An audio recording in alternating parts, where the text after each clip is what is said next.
distinguished panelists, and my dear audience. Welcome to this panel discussion on data extraction, storage, and access at scale. As AI systems are scaling across the industries, the foundations that support them, data extraction, storage, and access, have become critical engineering and organizational challenges. This panel focuses on how real-world systems collect data from diverse sources, managing them reliably at scale, and serve them efficiently during model training and inference. The discussion emphasizes industry-grade practices rather than theory, and what actually breaks at scale and what trade-offs teams make and the final decisions they make in companies by taking into account all the constraints like costs and compliance and latency. The session will be divided into 4 parts.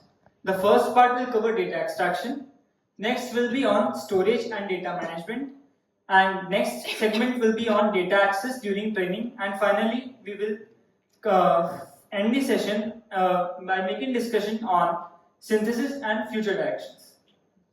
So now I have an opening question for all the panelists. From your perspective, what does data at scale actually mean today? So let me start off by making a confession. So as a kid, my first favorite toy was a floppy disk, right?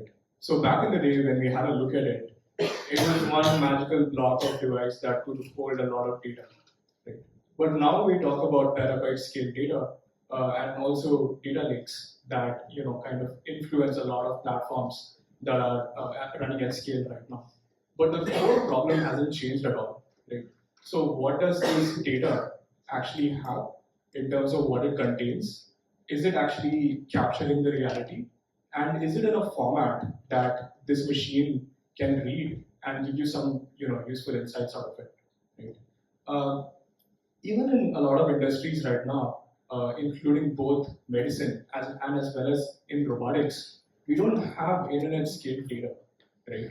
What we do have is multi-dimensional data, right? So in robotics, what we have is that we have RGB cameras, which are two-dimensional. We have 3D lidars, which give very rich 3D point cloud data.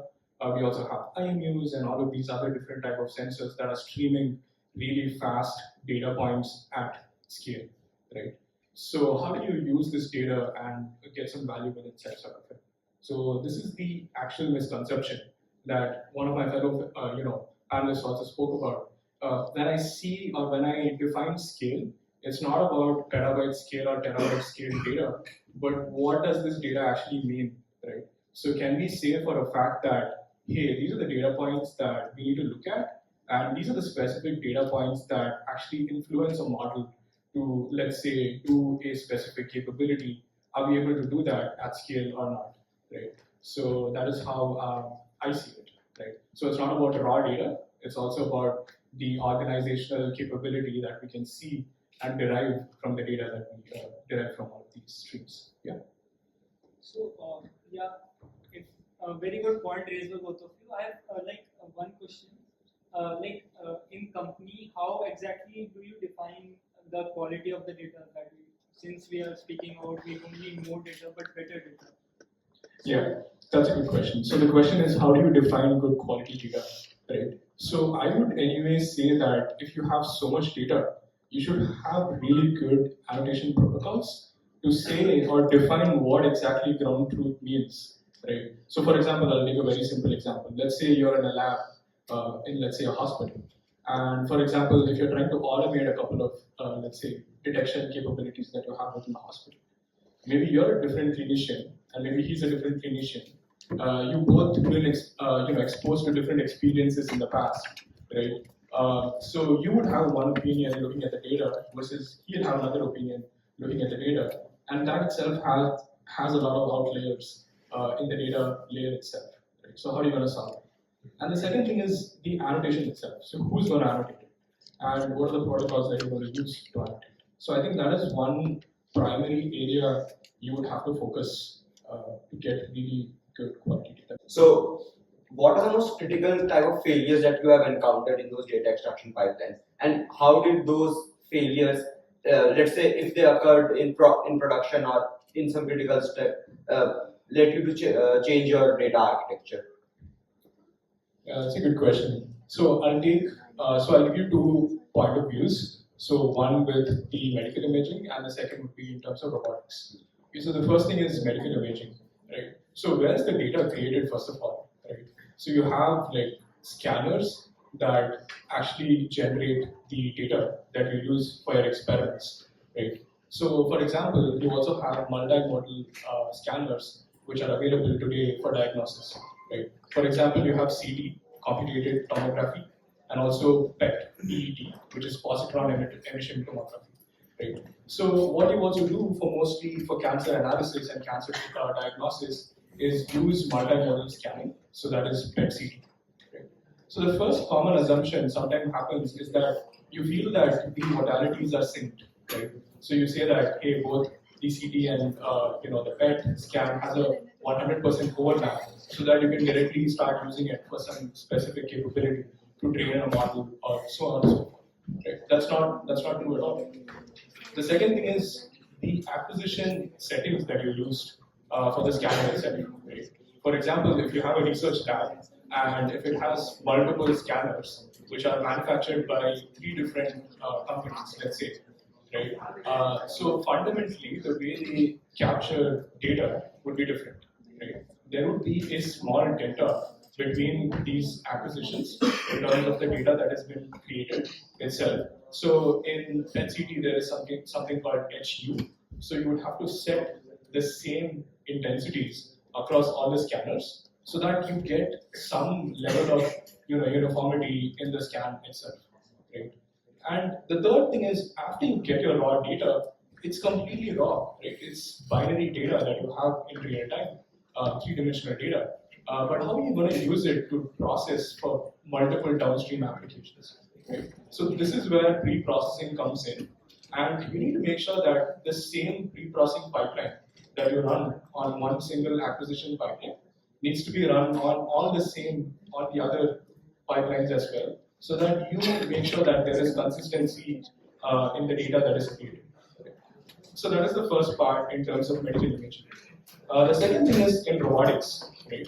So, for example, if you're trying to collect any of data, robotics data, to make a robot to learn to do a new capability, you have to scan and record all of these readings in real time. Right? For example, the humanoid that we're trying to build has 58 actuators, right? Which means you have 58 degrees of freedom in real time. Right? The second thing is you also have other sensors, not just actuators, right? So you have IMUs, you have cameras, and all these data points that you collect needs to be captured in the same frequency, so that when you use it for downstream training, it actually works out the way the data is meant to be used, right? So I see that the data acquisition pipeline itself needs to be consistent in terms of what you use to acquire the data versus then deciding to do what you want to do with the data. So when do you decide like the time has come, we should stop collecting data, we should not focus more on collecting data, but more now let's work on the problem itself? Yeah, that's a good question. So the idea is to first decide what exactly you want to solve, right? So it actually starts from the problem statement itself, right? And it turns out that there are multiple approaches to solve the same problem. Right? So the first approach is to try the naive approach, whatever is the simplest approach out there. Like for example, let's say you want to do some diagnosis on an image, right? What is the most simplest thing that you can do? You can just go get a Hugging Face model, which is already pre-trained on internet scale data, right? It's a VLN, right? So you just do one shot or few shot prompt on the image, and then actually see how much of it is able to solve that specific problem, right? And the second thing is, what exactly do you expect from your solution, right? Does it have to do classification, say yes or no? Or does it actually have to do some kind of segmentation and say, hey, this is the size of the tumor at this point in the timeline, and maybe after a couple of months, this will be the growth or expected growth of that size of the tumor. Right? So then that becomes segmentation. Right? Or do you want to actually count the number of cells in that image? Right? So then that becomes detection. Right? So it actually depends on what you want from the problem itself, from your solution, right? And the second thing is, let's say the first few shot or the zero shot approach did not give you the best result. That is where what you will do is you will go and do fine tuning, right? So the first thing is actually look for open source data sets which are specific for that specific capability that you're trying to solve, right? Fine tune on it and see the results. And if it's still not working out, that is when you collect actual data, right? So now these are data that cannot be created, in a real world situation, right? So it actually, takes in a lot of parameters in terms of the acquisition, in terms of the actual study that you do, in terms of the experiment, right? The biological systems of that animal, for example, also needs to be looked at. But now what we are seeing are there are now a lot of synthetic data generation pipelines, right? For example, Google's Nano Banana is a really good model that can generate really good photorealistic images, right? So what you can do is take a very small sample of the data set that you already have, right? Give it as samples to Google's Nano Banana, and also give it some inputs or insights and try to give it some context of what is present in that image. And then what you can do is create new variations with those parameters, right? So now this actually helps you to scale the data set that you already have, right? Because most of the institutes that I see right now, they don't have either the funding to invest on data creation pipelines, or second, they're getting data from a third-party source, for example, a hospital or maybe from a robotics lab, right? And the data itself, whatever is coming, is limited. Right? So you don't have any control over how much data is coming or how it's been acquired, what are the conditions that have gone through to acquire that image or the data. Right? So I think going towards an approach also needs to answer multiple questions before choosing the approach. And I think I would take this approach to decide when to get more data or when to choose which approach. Yeah. Yeah, that's a good question. So first thing is actually decide how this data is going to affect your workflow, right? So one thing is acquisition. How much time does it take for the acquisition itself? And the second thing is what you can do is create versioning of the data sets that you have. Like for example, what happens is, let's say the study or the experiment that you're trying to do, it started out saying that, hey, these are the few parameters that you are considering to collect the data, right? But over time, what you've realized that there are also a lot of outliers in terms of edge cases that you've noticed where the model terribly fails. Right? So then what happens is that you create or you acquire more data to solve those edge cases. Right? But most of the times, what I've seen is that people actually delete the previous data that they already have. Right? So what they do is they overwrite the existing data set, the most updated data set that they have, with the edge cases that have been already solved. Right?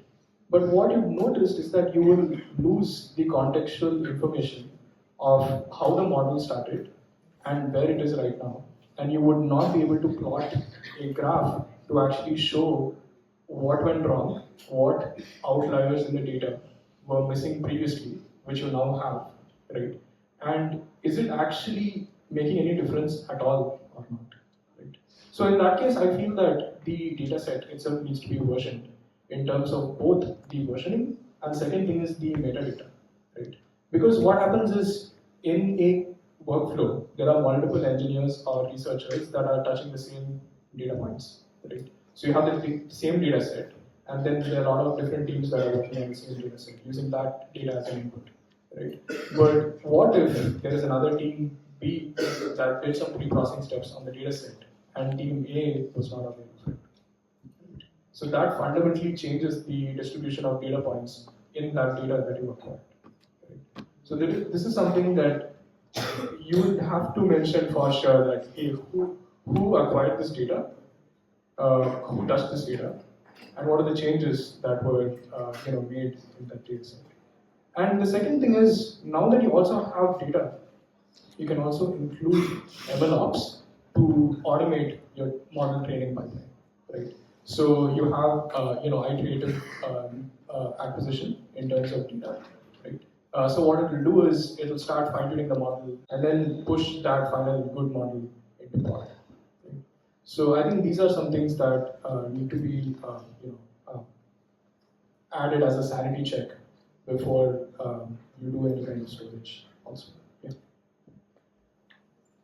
Yeah, since we are talking so much about data, just a small question like while doing projects, what exactly size of data set, like in gigabytes or terabytes that you deal with? And how exactly, like if it is too huge, becoming too huge while handling edge cases, how exactly do you optimize the data set so you fit the constraints? So that is actually starts with the raw data versus the pre-processed data. For example, if you're doing medical analysis, right, one single DICOM format file for the PET-CT scan would be somewhere close to 4 or 5 gigs. Right? That is one single scan. Right? So if you have to train a state-of-the-art model, you know for a fact that you need millions of data points, millions of scans to train a really good state-of-the-art model, to which you can say that this is SOTA, and say that hey, it's actually state-of-the-art. Right? But that's the scale that we are actually talking about. The second thing is you can also add some kind of compression into the data itself, so that there is a concept called voxelization. Right? So you have a higher dimensional, three-dimensional data, and you can actually add voxelization to reduce the number of 3D points that are present in that point cloud data. Right? So these are some techniques that you can add within the data set itself to handle such a large scale. And second thing is in robotics, what happens is you have two things. You have model data, which means two-dimensional data from the cameras. You have IMU sensors that are giving you really fast, high-frequency data. You also have 3D lidars, which will be 3D point clouds. And then you also have different encoders, which are going to stream at real time. Right? So I think over here, what happens is velocity is more. So you have so much data, multimodal, that is coming in a very fast stream into your bare metal storage that you have on the remote system itself. So you need to make sure that, hey, these are the encoders that are really important for specific capabilities versus what is P0, P1, and P2 that again derives from the capability that you run. So I think that is how we do it. This question is for you, Pranav. Can you describe an optimization that you ever did in the data access pipeline that produced outstanding improvements relative to its apparent complexity? Simple fix that changes a lot of things in our final access pipeline. Yeah, so one thing is you need a lot of compute to train really large models, right? And that also, is very close to having petabyte scale data to train that large model because it has so many billions of parameters to update in real time. Right? But what happens is that you can't keep these, high performance HPC clusters running all the time because you have a node which has multiple GPUs, and then you have a cluster of multiple nodes, and then you have a collection of multiple clusters, and then you have a collection which makes an entire HPC. So you understand the scale at which we're talking about. Yeah.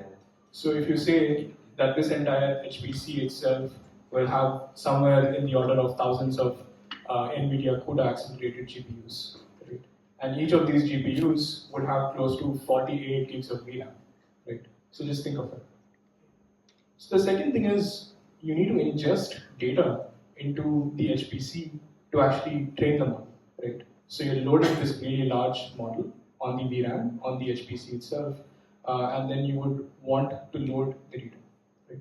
So one common fix that we did is that instead of having this entire pipeline on for all the time, versus what we did is that you have one small local high performance bare metal device which has really fast persistent storage, right? And then what you do is you create shards of data, right? So you have now a collection of multiple scans which has data from multiple experiments that you ran in the past, right, for different edge cases. And then now you have shards of those chunks of data that you have. Right? So now each shard will have some chunk of data from the original data set that you created. Right? Now assume that the data set is already annotated, right? So you already have ground truth data. So now what you do is, before the training run starts itself, you offload a lot of chunks into the shards that you have, and each of those shards will be in your high performance storage device on the cloud, right? So then what you do is you create one quick instance of the HPC, and that will run one really large Docker image, right? You pull the data directly from the shard that you created, and then you start training immediately. So in this case, what happens is that the I/O times have been drastically reduced, right? Because what will happen is that if you have, let's say, maybe a university server which has bare metal spinning hard disks, right? If you'd have to load every single scan from that remotely to your HPC, and then wait for it to initialize, create the data loaders, and then start training, that's going to take exponential time. Right? So it only makes sense to have a pipeline that allows you to do high performance, high fast, super fast training. So I think this is something that we did, which saved us a lot of both memory. Second thing is time in terms of actually getting the data into the HPC to start the training runs, and the final training pipeline itself in terms of how long it takes to train that model. Right? So I think that would be yeah. Very interesting.